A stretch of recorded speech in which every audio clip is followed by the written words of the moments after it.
I've been a nurse for years, and I thought I'd seen it all.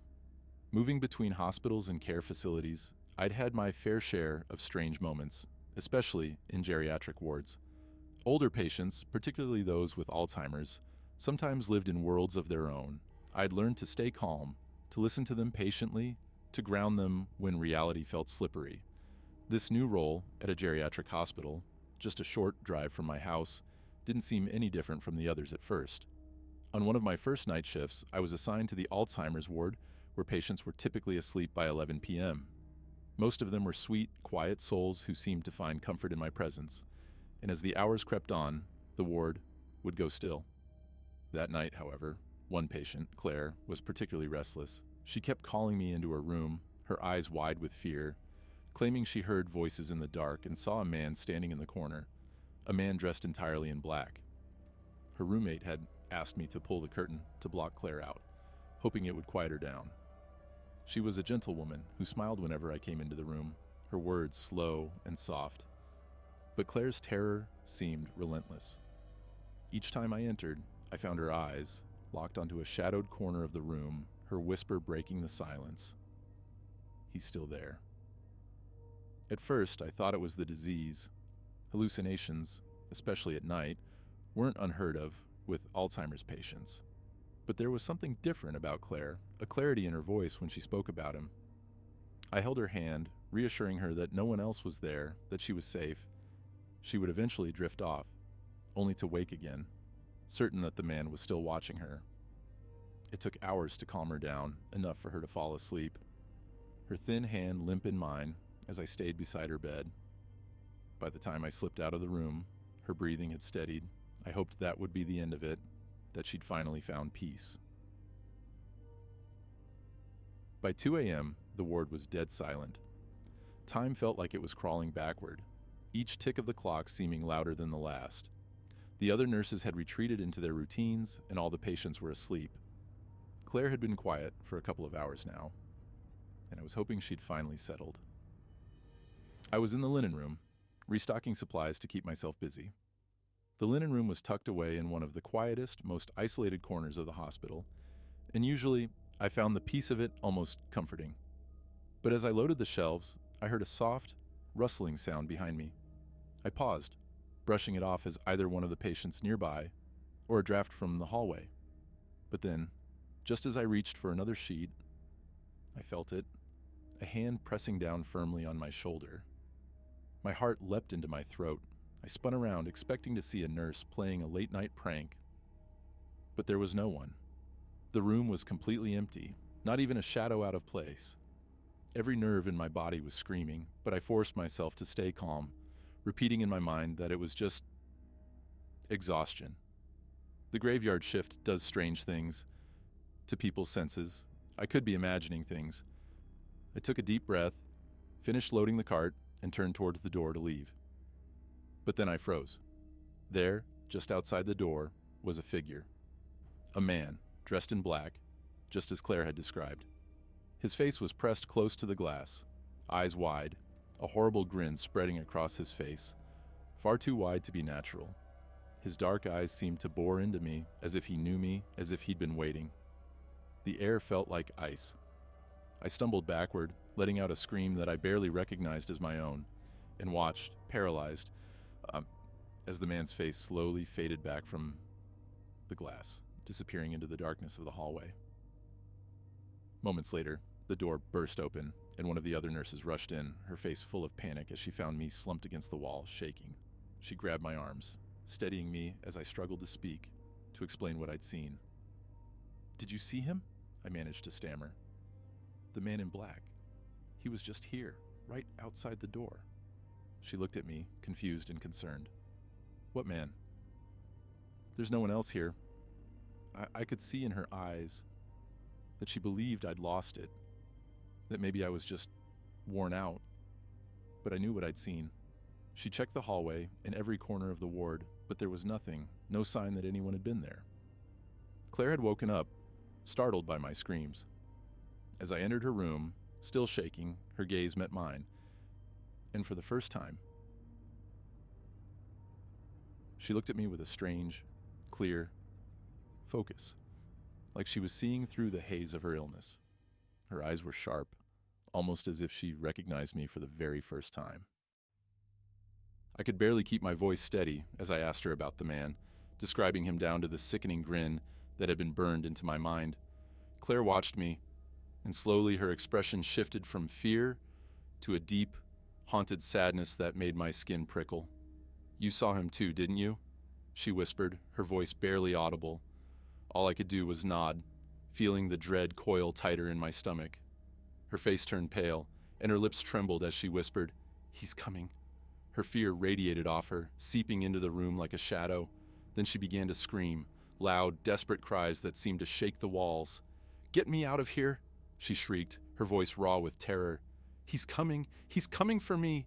She thrashed against the bed, pleading for someone, anyone, to save her. The other nurses came rushing in, trying to calm her, holding her down as her screams grew frantic. I could barely stand to watch, feeling that awful dread swell inside me. They finally moved me to another ward, seeing how badly shaken I was. I stumbled through the rest of my shift in a daze, unable to get that grin out of my mind, the feeling of cold fingers pressing down on my shoulder.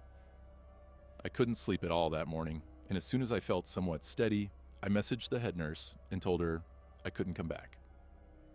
I handed in my notice the next day. Even now, I can't shake it. The memory of that face is so vivid that it almost feels like I could reach out and touch it. People try to tell me it was just exhaustion, that the mind can play tricks when you're overtired. But I can still feel that hand on my shoulder, the chill that sank down into my bones. And when I close my eyes, even for a second, I see him standing there. The man in black, with that awful, knowing smile. I never saw Claire again. I don't know what happened to her, or if she kept seeing him too. But I live with the hope that it was a one-time encounter, a ghostly coincidence, because I can't bear the thought that he's still out there, waiting, watching, maybe even searching for someone else to see him next.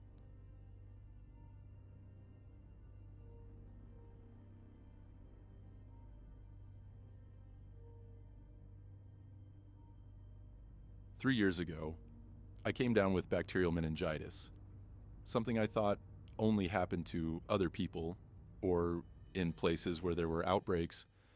I'm here in South Florida, and there hadn't been any cases reported, so how it got to me is a mystery I'll probably never solve. But when it hit, it didn't hold back. Crushing headaches, brain fog levels of confusion, overwhelming sleepiness, nausea, and zero appetite. It felt like my body was shutting down piece by piece. Still, none of those symptoms scared me as much as what started happening after. One afternoon, weak and barely able to move, I was lying in bed while my husband was at work. The house was dead silent, with only the hum of the AC in the background. That's when I heard it. A child's voice, high and soft, drifting up the staircase. "Mom." The word cut through the quiet like a blade, too clear to ignore. I don't have any kids. We don't even have neighbors with kids close enough for their voices to carry. Every instinct told me to stay put. But something deep inside urged me to check. I dragged myself out of bed, clutching my aching head, and made my way to the top of the staircase. "Honey?"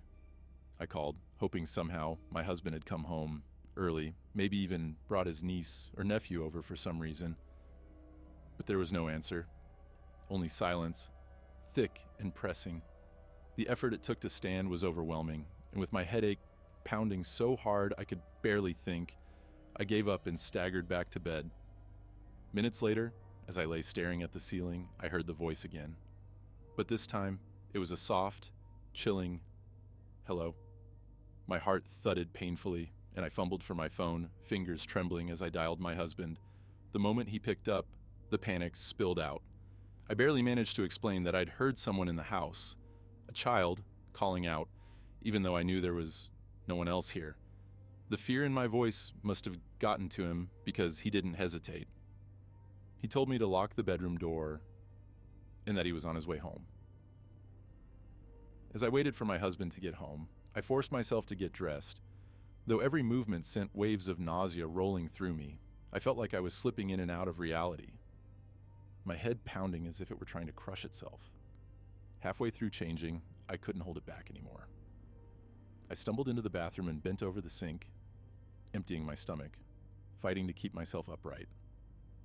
That's when I heard it again, a voice right outside the bathroom door. I couldn't make out the words, just a murmur, almost like someone trying to talk quietly to themselves. It didn't sound like the child's voice from earlier. It was lower, closer. My heart raced as I strained to listen, but the pounding in my skull made it impossible. I was shaking so hard, clinging to the sink, wondering if I was losing my mind. When my husband got me to the hospital, the doctors were quick to act. They confirmed I had bacterial meningitis and told me it could be deadly if not treated immediately. They were especially concerned about the hallucinations.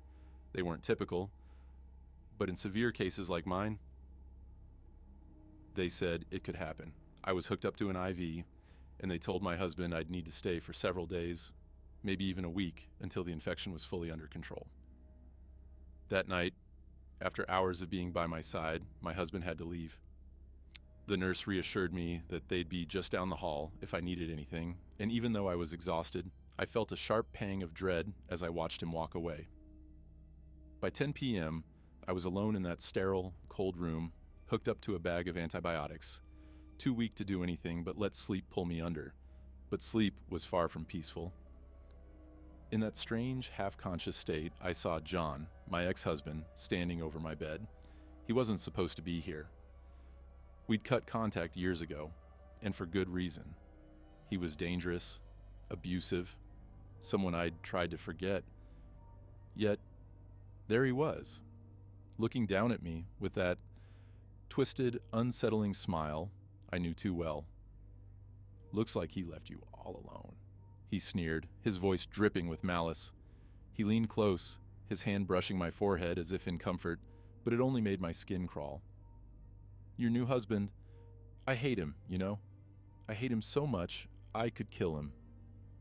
My mind screamed that this wasn't real, that it was just a dream, but it felt real. His voice, his touch, it was too vivid, too familiar. He kept talking, his words venomous, telling me all the things he wanted to do to my husband, whispering his hate, like he was savoring every syllable. His fingers were cold as they stroked my forehead, his touch sending chills through me. Somehow, I managed to pull myself out of that nightmare, gasping awake in a cold sweat. My heart was racing, and I blinked, trying to make sense of where I was.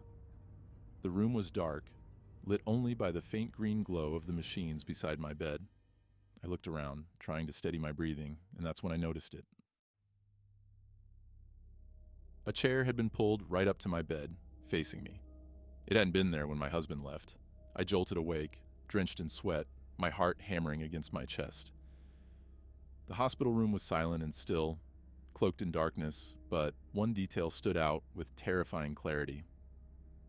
A chair pulled right up to my bed, facing me. It hadn't been there when my husband left.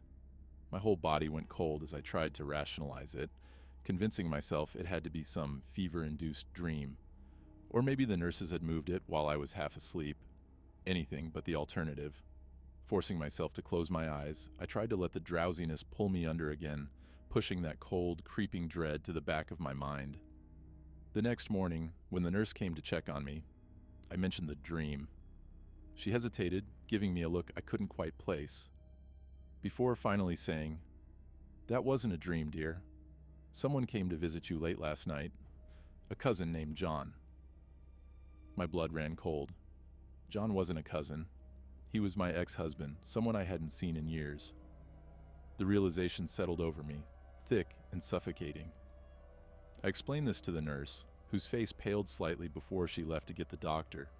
They tried to comfort me, suggesting that the antibiotics and the infection could be causing delirium, confusing my perception of sleep and wakefulness. But I knew what I'd seen, what I'd heard. John's presence had been so real, his voice so sharp and full of hate, like he was savoring every word as he threatened my husband. When my husband returned that evening, I told him what happened. He listened, trying to be supportive, but I could see the doubt in his eyes. After he left, I decided to confront John myself. I texted him, demanding to know why he had come to the hospital, how he'd even known I was there. His reply came almost immediately, a message that made my skin crawl. "I only came to check on you after hearing what happened. You must have misheard things in your sleep." But I knew what I heard. His words had been unmistakable, laced with anger and a twisted kind of satisfaction. He'd threatened my husband. He'd meant every word. Or had he? That single shred of doubt lingered, unsettling and inescapable. Maybe the illness was playing tricks on me, distorting reality in a way I couldn't quite grasp. The doctors kept me another week, and I never felt safe, always listening for the creak of footsteps in the hall or a shadow slipping through the door. I'd wake up every night, drenched in sweat, half expecting to see John looming over me again, smiling in that sick way he did in my nightmares. My husband tried to calm me, but I knew he couldn't protect me from the ghosts that haunted me here, in this place where reality and fevered visions twisted into one. Finally, they sent me home. I left the hospital, physically better, but still haunted by that night, the words I'd heard echoing in my mind. Even now, I can't shake the feeling that John's presence was more than just a hallucination, that he found a way to slip into that murky space between dreams and waking, leaving me with a warning. One I'll never be sure was real.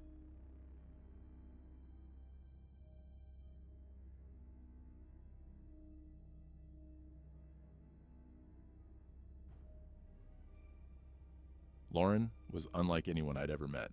We connected on Tinder, and right from the start, she stood out.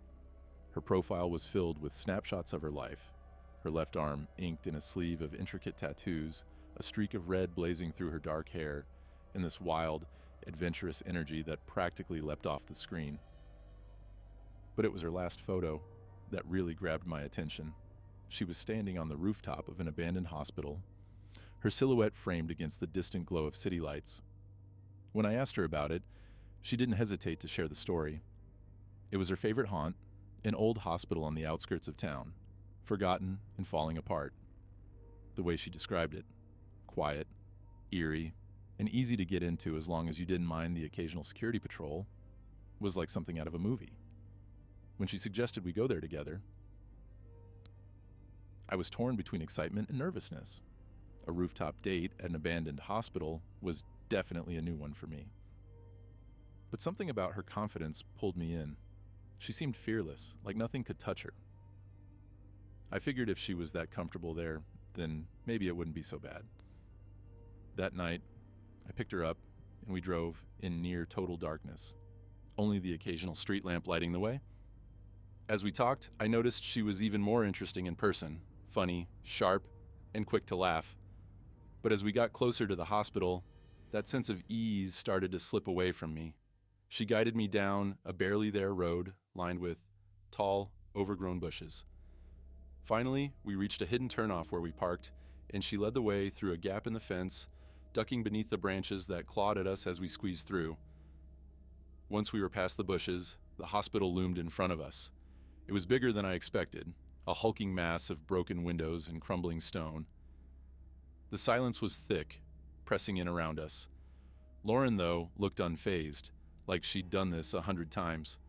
Her face lit up with a strange excitement as she turned to me, gesturing toward the building.